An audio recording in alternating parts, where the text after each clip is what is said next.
오늘 이 말씀 가운데 세 번 반복되는 말씀이 나오죠. 내가 나를 사랑하느냐. 베드로에게 하셨던 그 질문, 예수님의 질문을 제목으로 삼아서 말씀을 나누려고 합니다.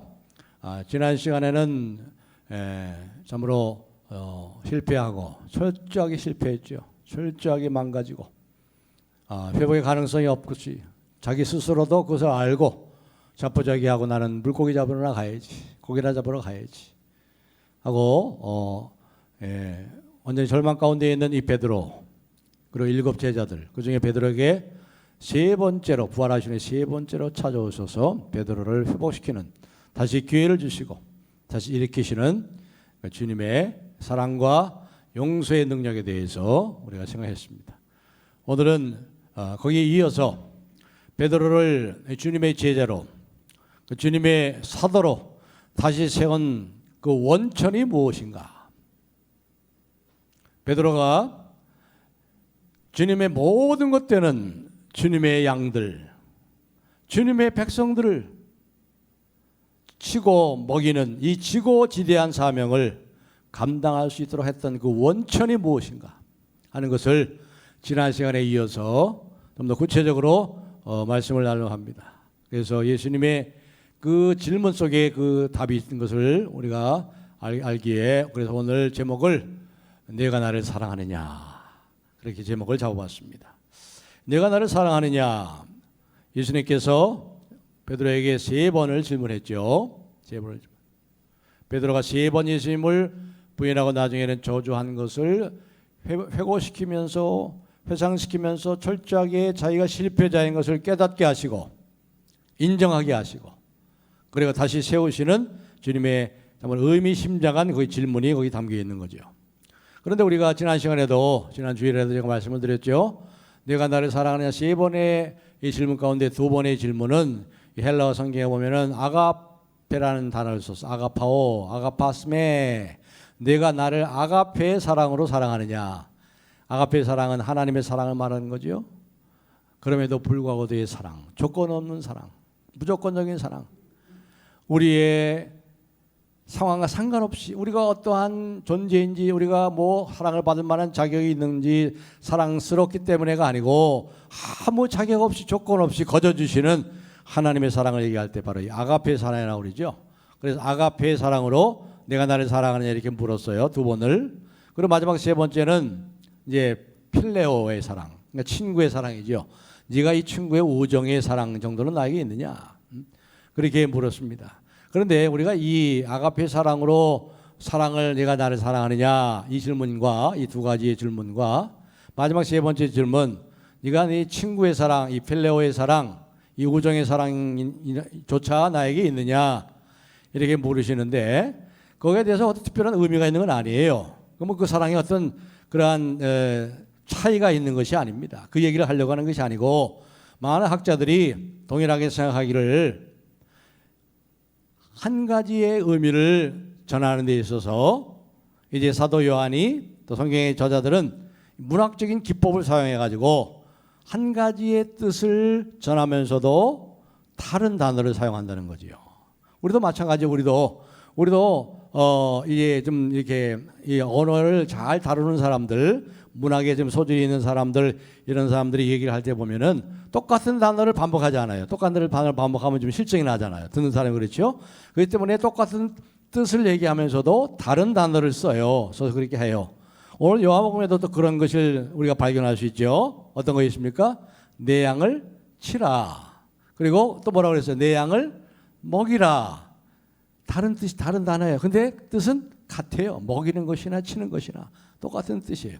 그런데 다른 단어를 쓰고 있잖아요. 그러니까 사도 요한이 이렇게 3번에 걸쳐서 이제 똑같은 뜻을 얘기하는, 그러나 다른 단어, 2번에는 아가파오, 아가페의 사랑으로 사랑하느냐, 또 필레오의 사랑으로 사랑하느냐 이렇게 물었다는 겁니다. 그 특별한 차이가 없다는 것을 여러분이 기억하시고 오늘 본문에 들어가면 좋겠어요.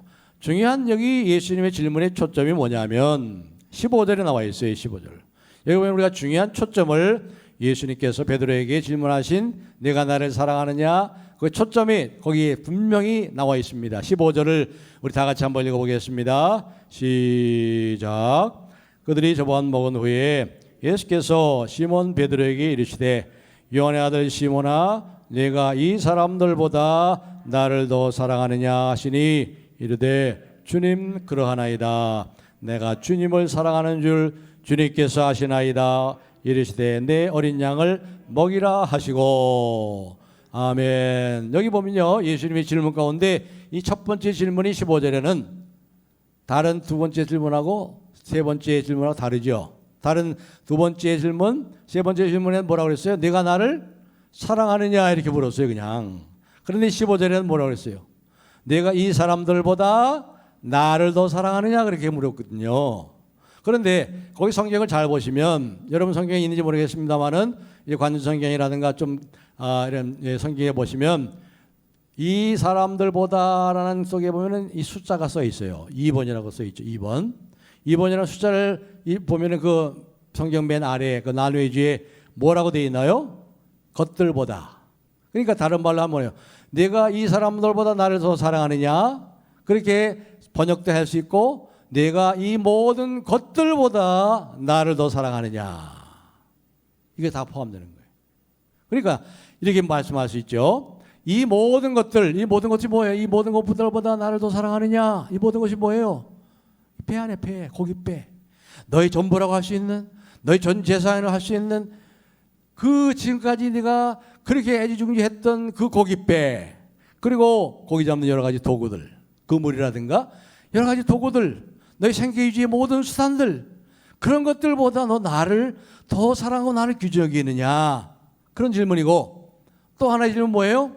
내가 이 사람들보다 나를 더 사랑하느냐? 네가 그랬잖아. 다른 사람들이 다 주를 버릴지라도 저는 주님을 버리지 않고 가지 따르겠습니다. 그래 큰 소리 쳤지. 그런데 지금도 너는 이 사람들이 나를 사랑한 것보다도 나를 더 사랑하니? 그렇게 물으시는 거예요. 이 사람들이, 이 제자들이 나를 사랑한 것보다 너는 나를 더 사랑하니? 옛날에 그랬지. 지금도 그렇게 나를 더 사랑하느냐? 그렇게 호언장담했잖아. 그래 큰 소리 쳤잖아. 지금도 너는 이 사람들이 나를 사랑한 것보다도 나를 더 사랑하니? 그렇게 말씀하고 물으시는 거죠. 예수님께서 이렇게 세 번씩이나 물으시자 이 베드로가 얼마나 괴로웠겠어요. 얼마나 마음이 아팠겠어요. 그래서 오늘 여기 말씀해 보시면 여기 17절에 보시면 베드로가 세 번째 이렇게 되죠. 세 번째 내가 나를 사랑하느냐 하심으로 베드로가 어떻게 했어요? 근심하여 이르되 주님 모든 것을 아시오매 내가 주님을 사랑하는 줄을 주께서 아시나이다. 근심했다고 그랬어요. 여러분 우리에게 이게 필요합니다. 이런 근심이 있어야 돼요. 이 근심은 세상 염려가 아니에요. 세상 근심이 아니에요. 무엇을 먹을까? 무엇을 마실까? 내 앞날은 어떻게 될까? 무엇을 입을까? 물가가 올라가는데 어떻게 되지? 이러한 세상 염려가 아니고 거룩한 근심, 깨어진 심령, 애통하는 마음, 깨어진 마음을 가지고 자아가 깨어져서 거룩한 근심을 가지고 자기의 한계를 인정하면서 그렇지. 내가 주님을 사랑한다고 그렇게 큰 소리 쳤던 내가 주님을 세 번이나 부인하고 저주했던 나잖아. 내가 그 존재 아니야. 내가 그 인간이지. 이걸 인정하는 데부터 출발하는 거예요. 겸손하고 낮아져서 거룩한 근심을 가지고 여기서부터 새롭게 회복이 되는 거예요. 새롭게. 예수님의 이 세 번이나 질문하시는 그 의도 속에서 베드로는 이제 서서히 회복되고 있습니다. 그 예수님의 회복시키려는 이 사랑의 목적이 지금 서서히 완성돼 가고 있습니다. 예수님은 모든 것을 아세요. 베드로가 고백하잖아요. 주께서 모든 것을 아시오매. 모든 것을 아시오매. 이 베드로는 이제 아는 거예요. 자기가 내가 다 울기 전에 세 번 나를 부인하리라 하는 말씀, 생각나서 통곡했던 그 옛날의 그 사건. 얼마 되지 않았죠? 한 2달 됐나요? 그런데 예수님은 모든 건 다 알고 있어요. 그럼에도 불구하고 예수님께서 전혀 문제 삼지 않아요. 따뜻한 눈길과 사랑의 손길로 이 베드로의 상처를 지금 어루만지고 계시는 거예요. 포근한 사랑 안에, 이 포근한 주님의 사랑 속에서 베드로는 완전히 무너지는 거예요. 완전히 무너져 내리는 거죠. 근심하여 주께서 모든 것을 하십니다. 고린도후서 5장 14절에 바울 사도가 고백한 것처럼 그리스도의 사랑이 우리를 강권하시는도다. 그리스도의 사랑이 우리를 이끌어 가시는 그 사랑을 깨닫고 그 앞에서 완전히 무너지는 거죠. 아마 이 베드로의 눈가에는 이슬이 맺히기 시작했을 것입니다. 주님께서 모든 것을 아시는군요. 제가 주님을 3번이나 부인한 것도 이미 아셨군요. 그러니 제가 무엇을 할 수 있겠습니까? 제가 뭐라고 대답할 수 있겠습니까? 제가 예수님처럼 변치 않는 사랑할 수 있는 그러한 인간이 아니라는 것을, 그러한 그릇이 아니라는 것을 주님은 잘 아시지 않습니까? 아마 이렇게 말하면서 베드로가 속에는 마음이 후련했을 거예요. 뭔가 감추고 있다가 다 털어내면 속이 시원하잖아요. 그렇죠? 이 베드로도 그랬을 것 같아. 숨기고 있던 이러한 것들을 갖다 이 주님 앞에서 눈물을 글썽이면서 참으로 주님은 다 아십니다. 마음이 그냥 시원하게 되면서 이 치유가 그냥 완전 치유가 일어나는 거죠. 마음이 그냥 환하게 밝아오는 거죠. 예수님께서는 눈물을 글썽이는 베드로를 다시 다독이시면서 내 양을 먹이라. 나의 모든 것들은 내 양을 쳐라.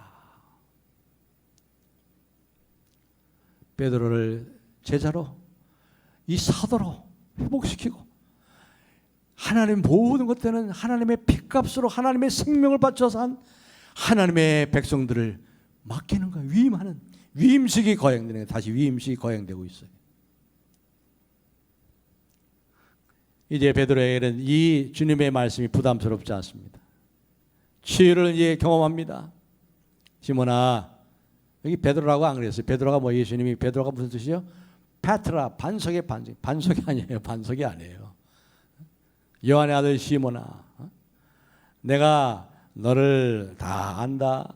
내가 너의 약점도 알고 내가 너의 한계도 다 알아. 너는 너의 사랑과 너의 열심을 가지고 하려고 그랬지? 그것도 다 알아. 그 결과가 어떤 것을 네가 지금 맛봤지? 그거 다 안다. 너의 사랑과 너의 열심 가지고 되는 게 아니야. 너의 지식 가지고 되는 게 아니야. 나의 사랑으로만 되는 거야. 나의 사랑으로만. 그 사랑을 가지고 다시 시작해라. 네가 시몬이 아니냐? 시몬, 요한의 아들 시몬이 아니냐? 그러나 이제 내가 하는 것을 깨달을 때, 나를 믿고 따를 때 너는 베드로가 돼. 너는 반석이 돼. 너는 사람 잡는 어부가 돼. 내가 너와 함께 할 거야. 그러니 너는 나를 의지해라. 그러면 그것이면 다 되는 거야. 그렇게 될 때 너는 진실로 반석이 돼. 베드로가 돼. 이 이야기는 우리에게 베드로로 하여금 다시 제자로 회복이 되고 사도로 위임하는 이 원천이 무엇인지를, 그리고 베드로가 주님의 모든 것들은 주님의 귀한 양떼들을 먹이고 인도하는 것이 그 원천이 무엇인지를 우리에게 말하고 있어요. 그 원천이 뭐예요? 그 원천이 주님의 사랑이에요. 주님의 사랑. 그래서 여러분, 우리가 이제 요한복음을 여기가 나오고 있는데, 요한복음에 3가지 중요한 단어가 나온다고 그랬죠. 3가지 중요한 단어는 3가지 중요한 주제를 말한다고 그랬어요. 첫째가 뭐였죠? 생명. 하나님의 생명을 얻게 하려 하심이라. 조에라는 단어죠. 생명. 두 번째는 뭐였죠? 빛이 이 생명은 사람들에게 비치는 빛이라. 빛이에요. 포스. 빛이에요. 빛이 어둠의 빛이 돼 어둠이 깨닫지 못하더라. 나는 세상의 빛이라. 그랬죠? 그 다음에 가장 중요한 세 번째 중요한 단어, 중요한 주제가 뭐예요? 아가페의 사랑. 이게 바로 이 모든 것의 본질이란 말이에요. 원천이란 말이죠. 그래서 베드로에게 다른 거 주님의 귀한 양떼들을 맡기면서 다른 거 묻지 않았어요. 너에게 이 나의 사랑이 있느냐? 내가 너희를 사랑한 것처럼 너도 나를 사랑하고 서로 사랑하느냐? 그 주님의 사랑을 묻고 있잖아요. 주님의 사랑, 아가페의 사랑. 자신의 사랑을 보여주시면서 동시에 그의 사랑으로 지금 베드로를 취하고 계시잖아요. 다시 베드로를 일으켜주고 계시잖아요. 그 사랑이 앞으로 베드로가 사역할 수 있는 모든 그 사역의 원천이 되는 것을 보여주고 있잖아요. 주님의 양떼를 돌보고 인도하고 가르치는 이 모든 것, 먹이는 이 모든 것은 목자로서 훈련을 한다고 되는 게 아니에요. 제자 훈련으로 되는 게 아니에요. 물론 그것도 해야 되겠죠. 그러나 그것가 되는 게 아니에요. 양떼들에 대해서 얼마나 잘 아느냐? 그것도 아니에요. 뭡니까? 오직 예수 그리스도로 받은 그 사랑, 주님의 사랑으로, 이것이 제일 중요한 거예요. 이것이 주님의 사랑만이 우리 모든 상처를 치유할 수 있는 것이고, 자신의 한계를 뛰어넘을 수 있게 하는 것은 주님의 사랑이고, 우리 삶의 방향을 잃지 않게 하는 것도 주님의 사랑이에요. 지금 베드로가 실패하고 좌절하고 포기하고 완전히 절망 가운데 있는 베드로를 살리는 게 뭐예요? 그 사랑으로 찾아오신 주님이 아닙니까? 주님의 사랑이잖아요. 그럼에도 불구하고 여전히 우리를 사랑하시는 주님의 사랑, 우리가 실패하고 주님을 배반하고 주님 마음을 아프게 해도 여전히 우리를 버리지 않고 또 찾아오시는 주님의 사랑, 그것만이 우리를 살리는 것임을 우리가 배워야 된다는 거예요.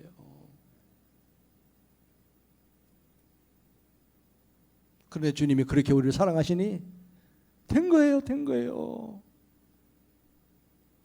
다시 일어나면 되는 거예요. 그래서 그 사랑을 힘입어서. 그렇습니다. 이 사랑이 없으면 어떤 일도 다 껍데기가 되는 거예요. 그래서 바울은 고린도후서 5장 14절에 그리스도의 사랑이 우리를 강건하시는도다. 그리스도의 사랑이 우리를 이끄시는도다. 그리고 고백하면서 뭐라고 해서 고린도전서 13장에 이 사랑이 없으면 소리나는 구리와 울리는 꽹가리가 되고 껍데기. 자녀를 기르는 데 있어도 마찬가지입니다. 자녀를 기르는 데 있어서.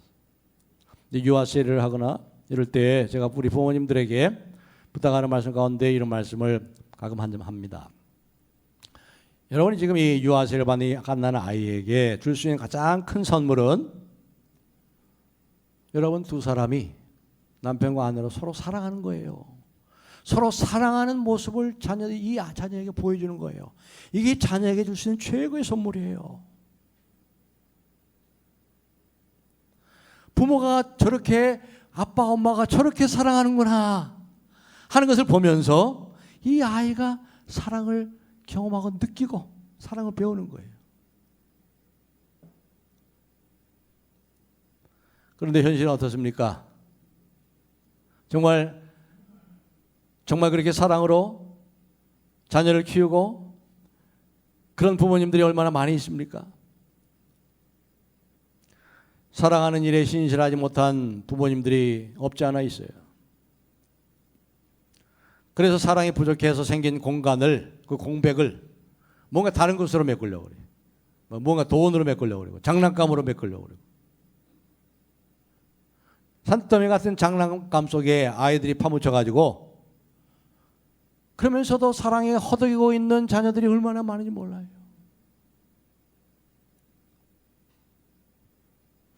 진실로 사랑하기보다는 돈으로 때우려고 그러고 장난감으로 때우려고 그러고, 그래서 물질의 풍요 속에, 사랑의 결핍 속에, 물질의 풍요 속에 있으면서도 사랑의 결핍 속에 자라는 이런 자녀들이 적지 않아요. 우리 일도 마찬가지예요. 일도 뭐 때문에 여러분 땀 흘려, 이 폭염에 땀 흘려 일하십니까? 먹고 살려고 일하시죠? 그러나 우리는 그 정도가 아니잖아요. 먹고 살려고 일하는 사람만큼 불행한 사람이 없어요. 뭐 때문에 일하는 겁니까? 더 많이 벌어서 더 잘 먹고 잘 살려고요.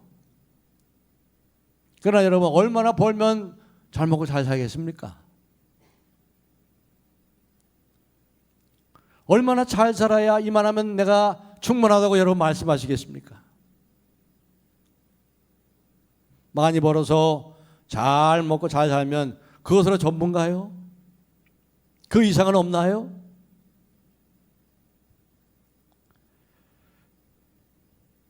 얼마나 많은 사람들이 잘 먹고 잘 살려는 이 이상의 삶이 없다고 생각하면서 사는 사람이 얼마나 많은지 몰라요. 그래서 자신의 목적을 다 이룬 다음에는 권태와 환멸 속에 빠지는 사람들이 적지 않습니다. 사랑이 이유가 돼서 일하는 사람은 달라요. 이 주님의 사랑이 그 마음 속에서 역사할 때 일의 태도가 달라집니다. 과거에 우리 부모님들은 참 어렵게 살았잖아요. 단칸방에, 옛날에 60년대 단칸방에, 부엌이 딸린 단칸방에, 부엌에서 문 열고 들어가면 방이에요. 거기서 밥 먹고 거기서 자고 거기서 요강도 있고 말이죠. 화장실도 거기 안에 다 있어. 그러면서도 어떻게 했어요? 자식을 사랑하는 마음 때문에 그 고통의 나날들을 다 기쁘게 견뎠어요. 가족에 대한 사랑은 일터에서도 기쁘게 일하게 만듭니다. 더 큰 사랑을 품고 일하기 때문에 정말 이 나라와 민족을 진실로 사랑할 줄 아는 사람이 되는 거예요. 더구나 세계 도처에서 지금 선교사님들이 그런 마음으로, 그런 사랑으로, 주님의 사랑이 아니면 어떻게 그 여자의 몸으로 말이죠, 그 아프리카에 가서 혼자서 그렇게 그 무더위 속에 40도 45도 속에 그 건강을 다 잃어가면서 그렇게 하겠어요. 또 그런 선교사님들이 대한민국에 왔잖아요. 120년 130년 전에 자기 생명을 버렸잖아요. 그것이 주님의 사랑이 아니고는 그렇게 할 수 있겠어요? 주님의 사랑이 우리를 강건하시는도다. 주님의 사랑이 그런 자리로 이끄는도다. 사랑이 있는 한, 주님의 사랑이 있는 한 그것이 그들의 짐이 아닙니다. 사랑을 하는 것이 짐이 아니고 오히려 힘이 되는 거예요. 오히려 그것이 기쁨이 되는 거죠.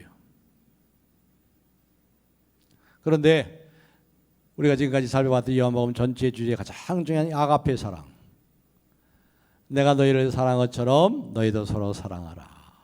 친구를 위하여 목숨을 버리면 이보다 더 큰 사랑이 없나니 내가 친구를 위하여 목숨을 버리노라. 이 모든 사랑은 바로 이 하나님의 사랑, 죽으신 사랑, 그럼에도 불구하고 내 사랑, 이 영원한 사랑으로부터 나오는 거예요. 그 그림자에 지나지 않습니다. 그리스도의 십자가에서 드러난 사랑. 그래서 제가 여러분에게 세 가지 평생의 기도 제목을, 에베소서에 바울 사도가 에베소 교회를 위해서 늘 기도한 세 가지 기도 제목을 평생의 기도 제목으로 부탁을 드렸죠. 첫 번째가 뭐였죠?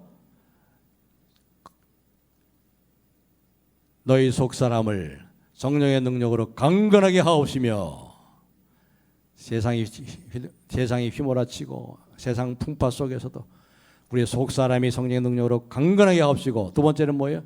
그리스도께서 너희 마음에 계시게 하옵시고, 주님이 우리 주인 되도록, 내가 주인이 아니고 주님이 주인 되어서 하나님의 나라가 이루어지도록 그리스도께서 너희 마음에 계시게 하옵시고, 이게 두 번째 기도. 마지막 세 번째가 뭐예요? 그리스도의 사랑의 넓이와 깊이와 높이와 길이가 어떠함을 깨달아 하나님의 모든 사랑의 충만함으로 충만케 하시기를 원하노라 그랬잖아요. 바울이 이 세 가지를 평생 기도 제목으로 기도했어요. 저와 여러분도 이 기도를 잊지 마시고 그리스도의 사랑의 그 깊이와 넓이와 높이와 길이가 어떠함을 깨달아 이 아가페의 사랑을 알고 깨닫고 경험하고 내가 알아야 돼요. 내가 알아야 돼요. 이 사랑을 아는 만큼 사랑하게 되는 거예요. 이 사랑을 모르면 다른 모든 아가페, 다른 모든 사랑, 부모의 사랑, 형제의 사랑, 친구의 사랑은 다 모조품에 지나지 않는 거예요.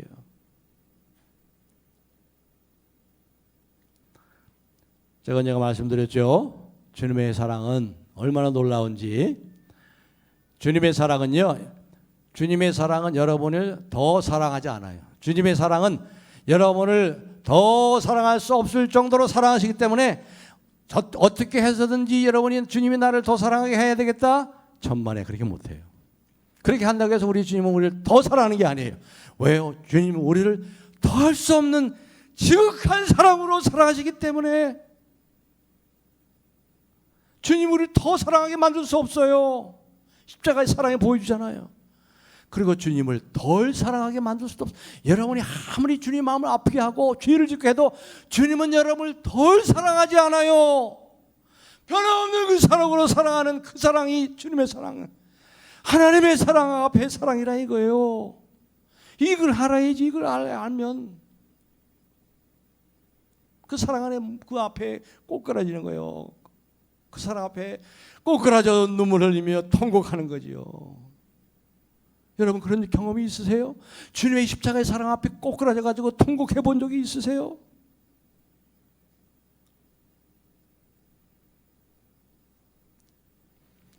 우리가 주님의 사랑에 감복해서 우리 주님을 그렇게 사랑하는 자리까지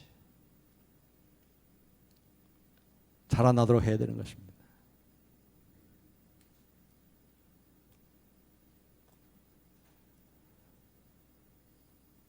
이 부부간에도 마찬가지예요. 아내를 사랑하고 남편 사랑하는 것도요. 하나님을 사랑하는 만큼 아내를 사랑해요. 하나님의 사랑을 아는 만큼 남편을 사랑하게 되는 겁니다.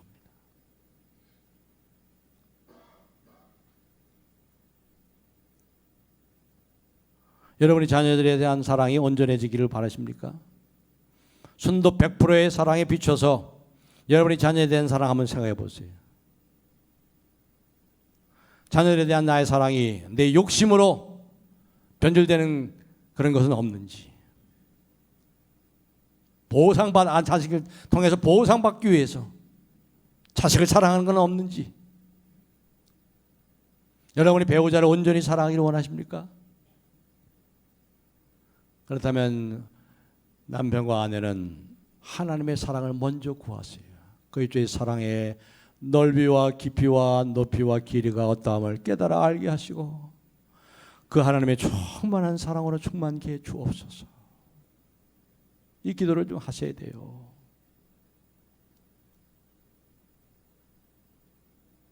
하나님의 사랑을 알고 경험하는 그 비례에 따라서 부부 사이의 사랑이 순수해지는 거예요. 나라와 민족을 사랑하는 것도 맞아요. 나라와 민족을 사랑하는 것도 이 하나님의 사랑이 없으면요 이데올로기에 빠져, 이념에 빠져, 이념 다툼에 빠져가지고 편가르기 하고 갈라치기가 되는 거예요. 하나님의 사랑이 없으니까.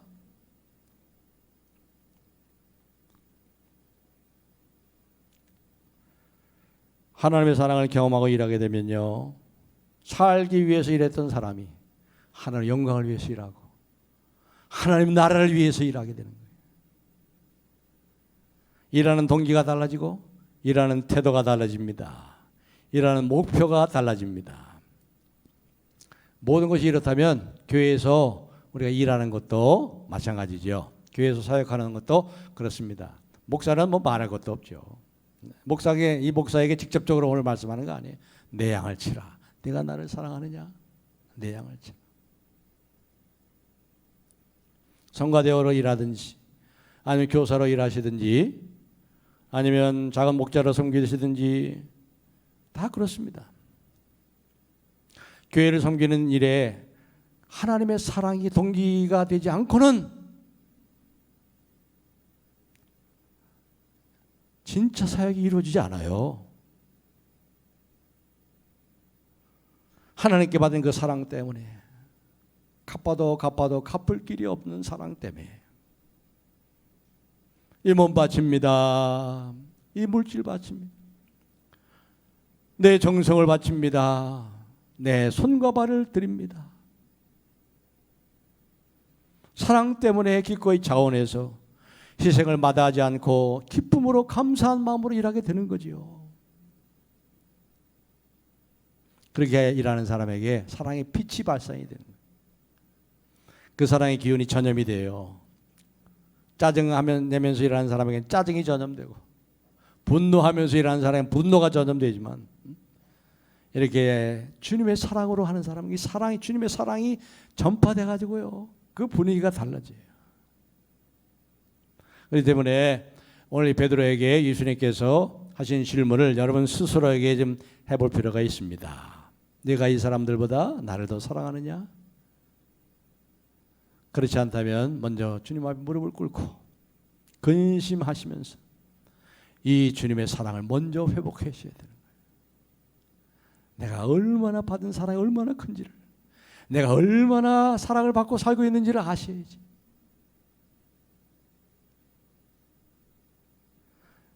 그런데 참 우리가 아이러니컬한 건 말이죠. 우리가 이렇게 하나님의 사랑으로 살아가야 되는데 우리가 이 사랑이 얼마나 무력한가를 아셔야 돼요. 우리 자신에게서 이런 사랑이 안 나와요. 질투가 나와, 미움이 나와. 자연스럽게 나오는 게 질투예요. 자연스럽게 나오는 게 경쟁이고 시기심이고 미움이라니까. 우리는 이 사랑의 무력한 자임을 인정해야 되는 거예요. 베드로처럼 혼장남하고 스스로 과대평가하고 내가 다른 사람들은 다 주님을 버릴지라도 내가 주님을 버리지 않겠습니다, 이렇게 과대평가하지 말아야 됩니다. 우린 대단한 존재가 아니에요. 주님은 다 아십니다. 우리가 누가 주님 앞에 떳떳합니까? 누가 주님을 그렇게 사랑한다고 장담할 수 있겠습니까? 베드로 좀 깨어지고 아마 수십 번은 깨어져, 수십 번이 아니라 수백 번도 깨어졌을 거예요. 저와 여러분이. 자아가 강한 사람일수록 이 사실을 인정하기 어려워합니다. 남성들이 이 사실을 잘 인정하지 않아요. 자식을 사랑하는 데 있어서 자기는 잘한다고 하는데 자식들한테 물어보면 그렇지도 않죠. 아내를 사랑한다 하는데 아내한테 물어보면 그렇게 대답하는 아내들이, 정말 남편이 나를 사랑하는지 그렇게 대답하는 아내들이 얼마나 될까요? 아마 본인들도 잘 알 거예요. 본인들도. 저를 비롯해서.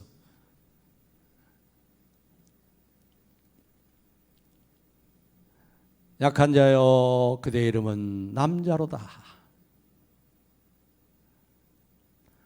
주님의 사랑으로 가득 채워줘야 돼. 그래서 그 사랑을 가지고 사랑하는 거예요. 나에게서 나오는 사랑은 그런 사랑도 안 나오고, 내 사랑은 벌써 욕심이 들어가고요. 그게 안 돼요.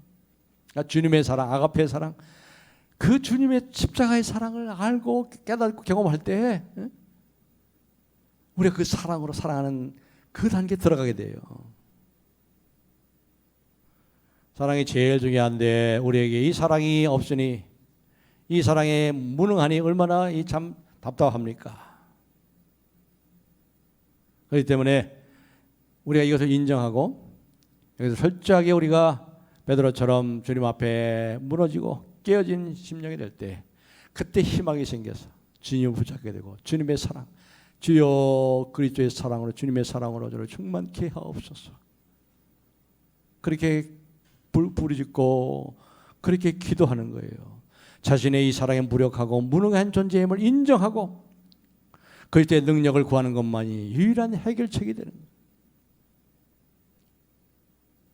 그 십자가의 사랑을 좀 알게 해주소서. 죽으신 사랑, 하나님의 아들이 나를 사랑하여 이 땅에 오시고, 사람이 강아지가 되는 것보다 더 비천한 인간이 되신 하나님, 그리고 그 인간이 되신 하나님이 그 인간들을 위해서 사랑하셔서 죽으신 그 사랑을 좀 알게 해주시고 깨닫게 해주시옵소서. 우리가 이 사랑에 무능해도 우리 주님은 우리를 탓하지 않습니다. 베드로처럼 오히려 우리를 만져주십니다.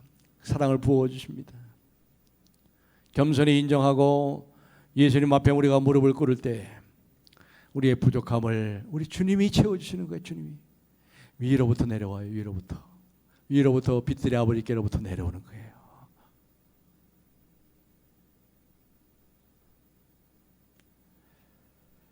이제 말씀 읽겠습니다. 우리 모두에게 이와 같은 깨어짐의 은총, 주님의 사랑에 목말라 하고 자신의 사랑이 얼마나 무능하고 무력한 것을 깨닫고 인정하고 주님 앞에 엎드려 겸손하게 근심하면서 자아가 깨어지고 자신의 사랑의 능력이 없음을 인정하고 주님의 사랑의 능력으로만 될 수 있음을 알고 주의 사랑으로 나를 충만케 하옵소서. 그렇게 부르짖을 때 우리 모든 다른 사랑들 온전해지는 게 되는 거지. 온전해. 그래서 이 사랑의 능력으로만, 주님의 사랑으로만 사람 낚는 어부가 되고 내 양을 치고 주님의 몸된 교회를 섬기고 이웃을 내 몸같이 사랑하고 하나님의 뜻을 이 땅에 이루고 하나님 나라를 이 땅에 가져오는 이 귀한 일에 우리 모두가 쓰임받게 되는 거예요. 그래서 이러한 거룩한 축복을 받기 위해서 여러분 기도하실 때 꼭 이렇게 기도하십시오. 주님께서는 모든 것을 아십니다. 저에게는 희망이 없습니다. 저만 홀로 두시면 또 실패하고 배반하고 저의 사랑을 가지고는 할 수 없습니다. 또 등을 돌리게 될 것입니다. 그리고 결국은 주님을 떠나게 될지도 모릅니다. 저의 능력으로는, 저의 사랑으로는 이 사랑을 약속할 수가 없습니다. 하오니 저를 붙들어 주옵소서. 제 마음을 아시지요. 모든 것을 다 아시지요. 목숨이 다할 때까지 주님의 제자로 살고 싶습니다. 주님을 진실로 사랑하고 싶습니다. 그러나 주님, 저의 힘으로, 저의 사랑으로 되지 않습니다. 저를 붙잡아 주시고 주님의 사랑으로, 그 십자가의 사랑으로 저를 충만케 해 주시옵소서. 이렇게 기도하셔서 그 사랑이 저 여러분 안에 충만해서 이 사랑으로 또 이기며 주의 그 은혜를 전파하고 주님 앞에 더 귀하게 쓰임받는 복된 여러분의 삶이 되시기를 주 예수님의 이름으로 축복합니다.